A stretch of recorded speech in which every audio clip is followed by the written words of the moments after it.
All right. We are now joined by Alex Bowman, driver of the number 88 Exalta Chevrolet, who is an Arizona native and the winner of our most recent race here at Auto Club Speedway. We will open up to questions for Alex. Please raise your hand and we will get a wireless microphone to you. We'll start in the back there with Wolfgang. Wolfgang Munzer from Germany Rennsport Press Agency. In case I was informed correct, you tested the new NASCAR car for the future. If so, can you tell the difference between the current car and the new car? Is there a big driving difference or driving behavior? Common misconception. That was William Byron. We get confused all the time, though. It's good. I didn't test it. So you never tested them so far? Okay. No, that was Willie B. Oh, you're good. We get that all the time. Additional questions for Alex? We'll go on the far left and then go to Lee. Devin Henry, Sports 360 AZ. I know obviously you're from Tucson, not Avondale or Phoenix or anywhere up here, but is there anything that you miss that you're just not quite able to do when you come over here from when you were growing up here in Arizona? Well, we're only here for a short period, so I can't hit every Mexican food place that I could possibly want to. That's probably the biggest thing I miss because North Carolina just doesn't get it done in the Mexican food department. But I've been out here all week, so I've had my fair share of that. To be honest with you, other than that, I mean, I moved away when I was pretty young. I traveled so much with racing. You know, I didn't get to like be 18 or 21 and kind of run around Tucson and Phoenix. By that point, I was already in North Carolina. So for me, it's really typically a balance of the food places that I like and just trying to spend time with family and friends out here. We're going to go to Lee and then Steve. Lee Spencer, RaceBoys.com. Any more thought to this tattoo? And if so, you were kind of against getting it on the neck. Where else would you put it? Someplace like what Austin Dillon did. Not doing that. I don't know where I'm going to do it. Maybe I should get, like, I'm not William Byron, like, on my forehead. It's funny because I get that all the time with fans, especially on Exalta weekends. I'm always William, but I don't know. I'm going to get something. Most of the guys that I had that bet with have already gotten their tattoo. So there were a bunch of 88 tattoos that happened this weekend, but I don't really know. I got to think about it, do something cool. I don't necessarily want to get an 88. I want to get something different and something that that I really like. So we'll just wait and see, but it's going to happen. I was just a little preoccupied this week, so I didn't have much time to think about it. And has the victory done anything to expedite contract talk for 2021? I don't know. I didn't go home this week. Kind of celebrated with the team all week, so it's a little early to say, but I hope so. You know, hopefully we'll get on that soon and not have to worry about it anymore. We're going to go to Steve and then Reed. Alex, you had a weekend last week, won both practices, qualified really, really well, had the dominant car in the race. Every race car driver dreams of that. What is that like to be in that moment? And what is it like to know that you could do it again here or you could do it again down the road? What's it like to be in that spot? Yeah, I feel like I've had two of those cars in my career, Fontana being one and here in 2016 being the other. So those are the weekends that your job as a race car driver is typically pretty easy. You know, the feedback is pretty minor on what the race car is doing and what we need to address and work on.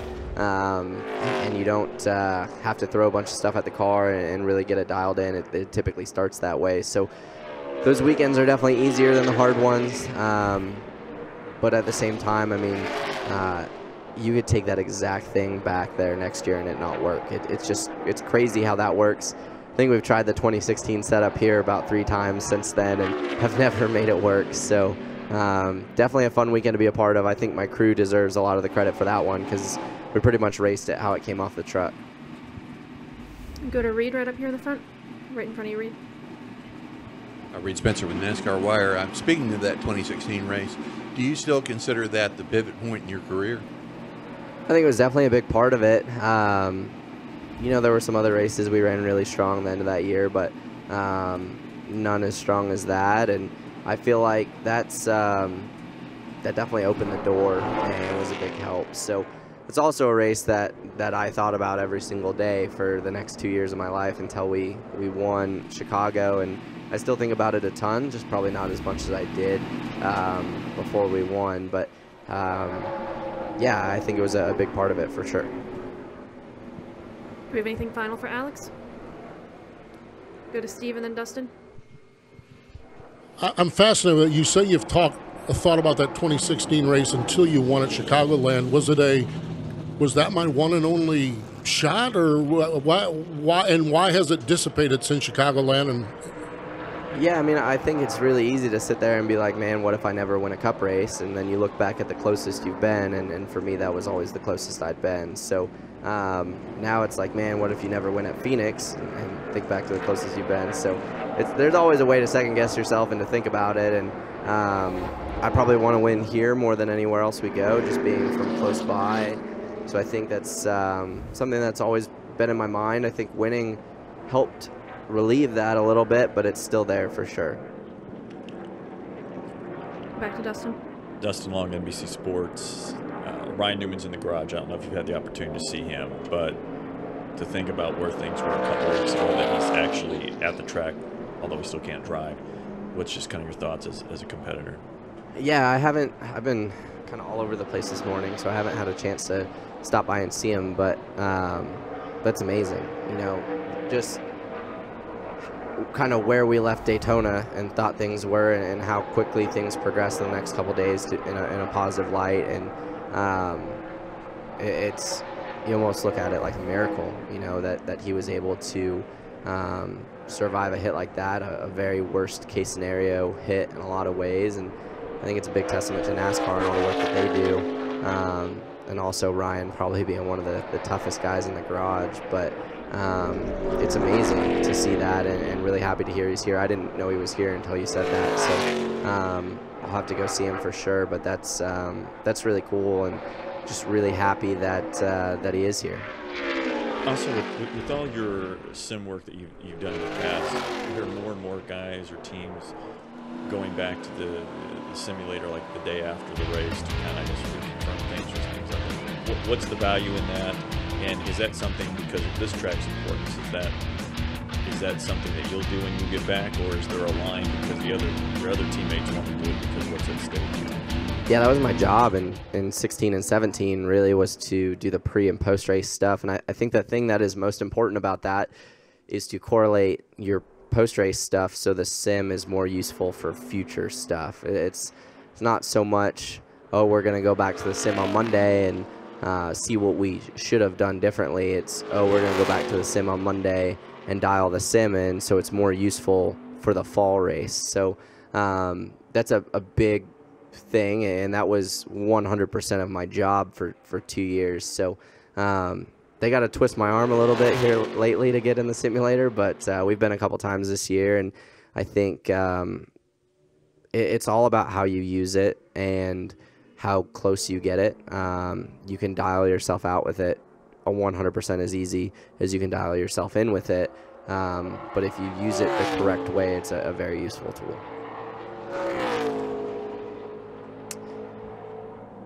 I don't even know. Williams in there a ton. I'm in there a little bit.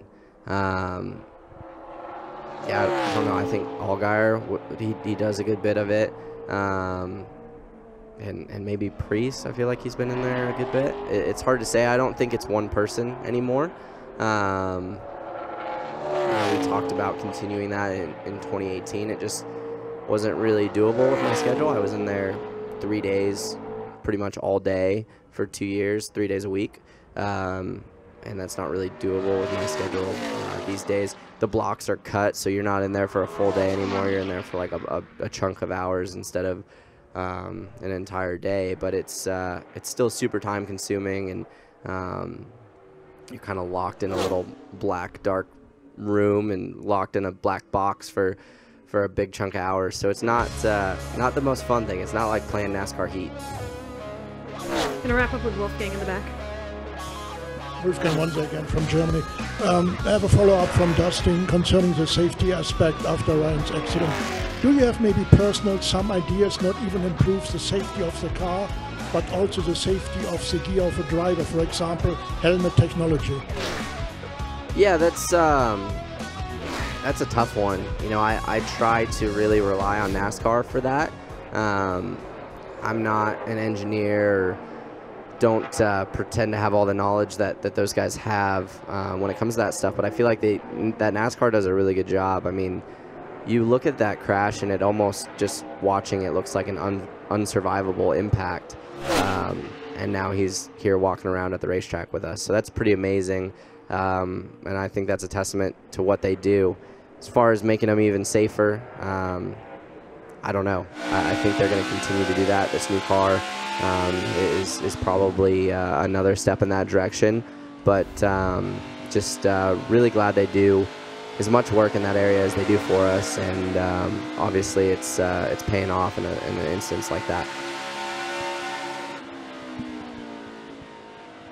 I don't know. I don't know any details about helmet stuff as far as if that was a factor. I feel like we all run our different helmets and have our different helmet brands that we like. They all have to meet a baseline certification. I feel like, I could be wrong, but I know there's a couple different certifications, and like open wheel cars have to meet one, and we have a different certification because obviously closed cockpit car. But I don't know. I feel like every helmet manufacturer, much like NASCAR, is going down a path of trying to make their stuff safer all the time. Safer, lighter, more comfortable, all of it. But I've been really happy with the helmets that I've been wearing, and have faith in them to keep getting safer. All right, Alex, thanks for joining us this afternoon. Good luck. Thanks, guys.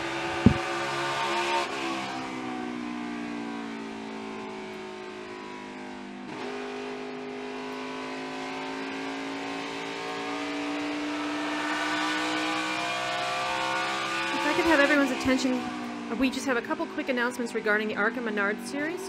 You guys will be getting a release about this shortly, but wanted to announce that Dawn, America's #1 dish liquid, will be serving as the entitlement sponsor of the ARCA Menard